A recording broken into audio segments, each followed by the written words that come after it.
મારું નામ ડીડી સોલંકી, યુવા ભીમસેના સંસ્થાપક।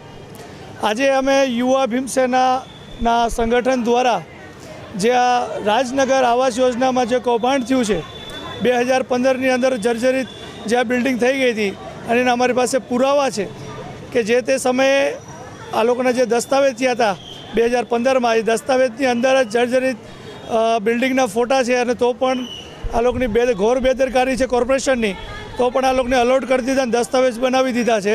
અને 10 વર્ષ પછી અત્યારે અગ્નિકાંડ થયા પછી અચાનક તંત્ર રાજકોટનું જાગ્યું છે કોર્પોરેશન, અને આ ગરીબ લોકોને અત્યારે નોટિસ આપીને તાત્કાલિક ખાલી કરવા અને રિપેરિંગ કરવા કહે છે। તો 10 વર્ષ પહેલાં જ્યારે જર્જરી થઈ ગયું ત્યારે ક્યાં ગયા હતા?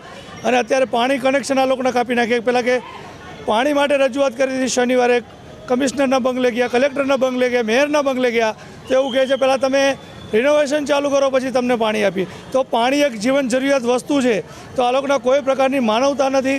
આ લોકોને પોતાની નોકરી બચાવવા બેઠા છે બધાએ। બસ આ લોકોને એમ છે કે ભાઈ એક ભ્રષ્ટાચાર એકનું ખુલ્યું છે, એકના કરોડો રૂપિયા પકડાને અમારા ન પકડાઈ જાય એવા ડરના માધ્યમથી આ લોકો નોટિસો આપી રહ્યા છે। પાણીની આપ્યું નથી, હજી સુધી કનેક્શન આપ્યું નથી, અને અધિકારીઓ બધા ભાગી ગયા હતા ત્યારે 2 દિવસ રજા ઉપર ઉતરી ગયા હતા, કોઈ ફોન પણ ઉપાડતા નહોતા।